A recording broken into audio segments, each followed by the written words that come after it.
Welcome to my channel the Velocity. मेरा नाम है रोहन और आज मैं आपको बताने वाला हूँ 15th least selling car of May 2020। जैसे कि मई 2020 में लॉकडाउन थोड़ा रिलैक्स हुआ तो कार डीलरशिप्स ने अपने डीलरशिप्स ओपन किए with some restrictions. Car sales and purchase चालू हो गई।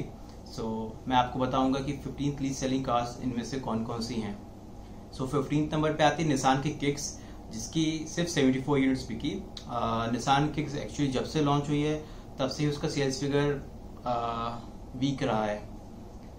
14th नंबर पे है टोयोटा यारिस। टोयोटा यारिस का कंपटीशन है होंडा सिटी, मारुति सियाज और Hyundai Verna. But Toyota Yaris जब से लॉन्च हुई है इसका सेल्स फिगर भी इसके कंपटीशन के कंपैरिजन बहुत कम रहा है। इसका एक रीज़न ये भी हो सकता है कि टोयोटा यारिस सिर्फ पेट्रोल में आती है और डीजल वर्जन में नहीं आती है। बट टोयोटा यारिस की सेफ्टी टॉप नॉच है even from base variant. Toyota Yaris की सिर्फ 63 यूनिट्स बिकी है मई में। 13th नंबर पर डैटसन की गो प्लस, जिसकी बिकी है 62 यूनिट्स। डैटसन की गो प्लस का वैसे भी सेल्स फिगर कभी से बहुत अच्छा नहीं रहा है। ओके। 12th पोजीशन पे है फोर्ड की फ्री स्टाइल, जिसकी सिर्फ 57 यूनिट्स बिकी है। फोर्ड की फ्री स्टाइल आज तक कभी लीस्ट सेलिंग कार की लिस्ट में नहीं रही है, बेस्ट सेलिंग कार की लिस्ट में भी कभी नहीं थी, ना ही कभी लीस्ट सेलिंग कार की लिस्ट में आई है। First time least selling car की लिस्ट में आ रही है। 11th नंबर पे है किया कार्निवल, जिसकी 50 यूनिट्स बिकी है। किया कार्निवल की कम यूनिट्स बिकने का मैं ये भी रीजन मान सकता हूँ कि ये कार अबव 30 लाख की है एंड लॉकडाउन के बाद बहुत लोगों को कैश क्रंच हुआ, बहुत लोगों ने अपने कार को लेके घर को लेकर डिसीजन चेंज किए, तो मे भी ज़्यादा लोग अभी 30 लाख से ऊपर इन्वेस्ट ना करना चाह रहे हो कार में।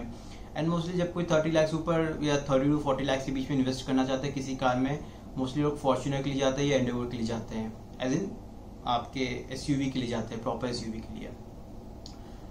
वैसे तो इंडिया में इससे कोई डायरेक्ट कंपटीशन है नहीं किया कार्निवल का, बट इनोवा को ही इसका कंपटीशन माना गया है। जबकि इनोवा जहां से जिस प्राइस पे खत्म हो जाती है वहां से किया कार्निवल शुरू होती है, बट फिर भी और कोई कंपटीशन ना होने की वजह से हम इसको हमेशा टोयोटा इनोवा से कंपेयर करते हैं। तो ये भी पॉसिबिलिटी कि जो भी किया कार्निवल लेने का सोच रहे होंगे उनमें से कुछ लोग इनोवा की तरफ स्विच हो गए होंगे just to save around 8 to 10 lakh rupees. 10th number पे फोर्ड की एस्पायर, जिसकी सिर्फ 44 यूनिट्स बिकी है। अब फोर्ड एस्पायर फोर्ड की ऐसी गाड़ी जो पेट्रोल, डीजल, सीएनजी तीनों में आती है, बट फिर भी इसकी सिर्फ 44 यूनिट्स बिकी और ये भी first time least selling car की लिस्ट में है। आज तक ये कभी लीस्ट सेलिंग कार की लिस्ट में नहीं आई। 9th नंबर पे है एमजी की ZS या ZS जो भी आप बोले, इसकी सिर्फ 38 यूनिट्स बिकी है।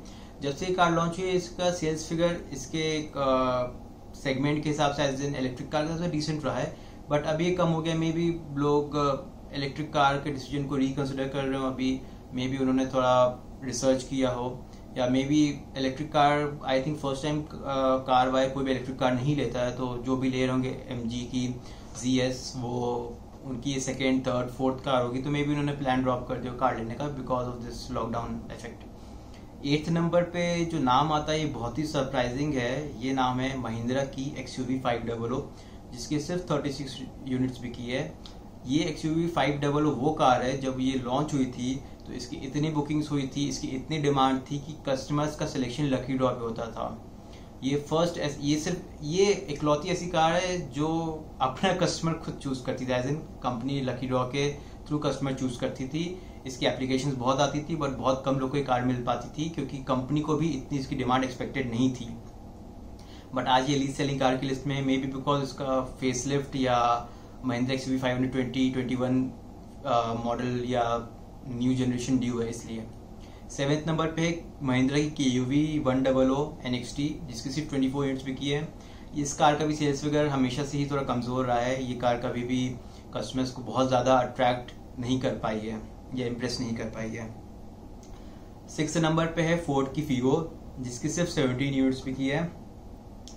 अब फोर्ड की फीगो भी आज तक कभी लीस्ट सेलिंग कार की लिस्ट में नहीं रही, और इवन जबकि फोर्ड फीगो की फेसलिफ्ट या न्यू जनरेशन बहुत टाइम तक ड्यू रहा है तब भी ये कभी लीस्ट सेलिंग कार की लिस्ट में नहीं आई है, बट आज ये लीस्ट सेलिंग कार की लिस्ट में आ गई है। 5th नंबर पे हुंडई की एलांट्रा, जिसकी सिर्फ 6 यूनिट बिकी है। अब Hyundai Elantra premium sedan segment में आती है, जिसकी इंडिया में डिमांड बहुत कम है, या कह सकते हैं कि आज लोग इस प्राइस पॉइंट पे, जिस प्राइस पॉइंट पे ये प्रीमियम सेडान्स आती हैं, जैसे हुंडई एलांट्रा हो गया या होंडा सिविक हो गया, इस प्राइस पॉइंट पे लोग एक एसयूवी लेना पसंद करते हैं, बिकॉज होंडा इलेंट्रा हो गया, होंडा सिविक हो गया, जितनी भी प्रीमियम सेडान सेगमेंट्स कार हैं, इनका ग्राउंड क्लियरेंस वैसे भी कम होता है, और इंडियन रोड्स को आप जानते हैं। तो इस प्राइस पॉइंट पर कस्टमर्स को एक प्रॉपर एसयूवी जैसे कि आपकी टाटा हैरियर हो गई, आपकी जीप कंपास हो गई, और आपकी क्रेटा हो गई, किया सेल्टॉस हो गई, बहुत सारी कार्स आपको इस प्राइस पॉइंट में मिल जाती है। इसीलिए मे भी कस्टमर्स प्रीमियम सेगमेंट की तरफ, प्रीमियम सेडान सेगमेंट की तरफ नहीं जाना चाहते हैं। और वैसे भी आप जानते हैं कि इंडिया में एसयूवी का चलन, मतलब एसयूवी बढ़ता जा रहा है, लोग एसयूवी की तरफ जाना चाह रहे हैं, भले वो कॉम्पैक्ट एसयूवी हो, मिनी एसयूवी हो, वो बस उनको चाहिए कि ग्राउंड क्लियरेंस अच्छा हो कार का। थर्ड नंबर पे है होंडा की सीआरवी, जिसकी सिर्फ 2 यूनिट बिकी है। होंडा को सीआरवी से अच्छी एक्सपेक्टेशन थी, क्योंकि इनिशियल जब सीआरवी 2003-4 में आया करती थी इंडिया में, तो सीआरवी को क्लासी कार माना जाता था, क्लासी बहुत ही रिच कार माना जाता था, और इंडियंस को बहुत पसंद थी। हालांकि उस टाइम पे भी उतनी महंगी थी कि सब कोई उसको अफोर्ड नहीं कर पाता था, बट आज भी यही हाल है। आज भी होंडा सीआरवी अराउंड 35 लाख तक की आती है। इस प्राइस पॉइंट पे ये कस्टमर्स नहीं अट्रैक्ट कर पाई, इवन की जबकि होंडा ने इसमें 5 लाख तक का डिस्काउंट दिया हुआ है कस्टमर्स को, बट फिर भी इसका सेल्स फिगर कभी से अच्छा नहीं रहा। मे भी इसका रीजन ये हो सकता है कि 35 लाख की रेंज में अगर किसी को कार खरीदना, तो फिर से वो फॉर्च्यूनर या फिर एंडेवर की तरफ, प्रॉपर फुल साइज एसयूवी की तरफ जाना चाह रहा हो, जिसमें ऑफ रोड कैपेबिलिटीज हो। सेकेंड नंबर पे होंडा सिविक, जैसा होंडा इलेंट्रा के वक्त मैंने आपको बताया कि प्रीमियम सेडान सेगमेंट की डिमांड इंडिया में घटती जा रही है, कस्टमर्स प्रीमियम सेडान सेगमेंट से नहीं जाना चाहते हैं। मे बी उसका रीज़न हो सकता है उसकी लो रीसेल वैल्यू, या उसका लो ग्राउंड क्लियरेंस, या उसका हायर प्राइस जिसपे उनको कस्टमर्स को वैल्यू ना दिख रही हो, और उसके बजाय कस्टमर्स एक प्रॉपर एसयूवी लेना चाह रहे हो। फर्स्ट नंबर पे है महिंद्रा की ऑल्टोरस G4, जिसकी एक भी यूनिट नहीं बिकी है, मतलब 0। अब इसका महिंद्रा ऑल्टोरस G4 एक अच्छी कार है, फीचर लोडेड है कंपेयर टू फॉर्च्यूनर, ज़्यादा फीचर्स हैं उसमें, ज़्यादा प्रीमियम केबिन है, बट फॉर्च्यूनर को बीट करना मुश्किल है, क्योंकि उसके साथ टोयोटा की बैजिंग आती है। फॉर्च्यूनर जब से लॉन्च हुई 2009 से, तब से उसके कॉम्पिटिटर्स, उस वक्त उसके कॉम्पिटिटर थी पजेरो एंड आपकी ये फोर्ड एंडेवर, बट दोनों ने बहुत ट्राई किया, फॉर्च्यूनर का सेल्स फिगर नहीं कम कर पाए। इवन नई जनरेशन फोर्ड एंडेवर जो आई थी, जो लास्ट उसका फेस लिफ्ट एंड फीचर्स वगैरह में चेंजेस किए थे, बहुत ही प्रीमियम था, उसका इंटीरियर मच बेटर थी कंपेयर टू फॉर्च्यूनर, बट फिर भी वो फॉर्च्यूनर की सेल्स फिगर को ज़्यादा इफेक्ट नहीं कर पाई। And same with Mahindra Alturas G4, ये भी बहुत ही प्रीमियम और बहुत ही अच्छी कार है, बहुत ही लाजवाब कार है, बट फॉर्च्यूनर को बीट करना, क्योंकि उसके साथ फॉर्च्यूनर से टोयोटा की बैजिंग आती है, एंड टोयोटा मीन्स रिलायबिलिटी, सो इसका सेल्स फिगर रहा 0। अब इसमें आप देखें तो इसमें फोर्ड की 3 गाड़ी आ गई, जो आज तक की लीज सेलिंग कार में नहीं रही है, एंड इसमें बहुत सारी कार्स आई है जो कभी लीज सेलिंग में नहीं रही है, और इसमें बहुत सारी कार जो लीज सेलिंग हुआ करती थी वो अब लीज सेलिंग के लिस्ट से चली गई है। तो मे बी लॉकडाउन ने थोड़ा ऑटोमोबाइल मार्केट को थोड़ा तो रिशफल किया है, कस्टमर्स ने मे बी थोड़ा स्टडी किया, थोड़ा रिसर्च किया अपनी कार के बारे में, जो बुक कर रहे हैं, जो कार हमेशा खरीदा करते थे, और मे बी उन्होंने एक इन्फॉर्म्ड डिसीजन लिया है। बट इसमें बहुत सारे ऐसे नाम हैं जो इसमें शायद नहीं होने चाहिए थे, या कभी पहले होते नहीं थे। बट ये तो रही मई की बात, जिसमें आई थिंक 10 डेज या फिर मैक्सिमम 15 डेज के लिए शोरूम खुले थे, नॉट 15 डेज ऑल्सो।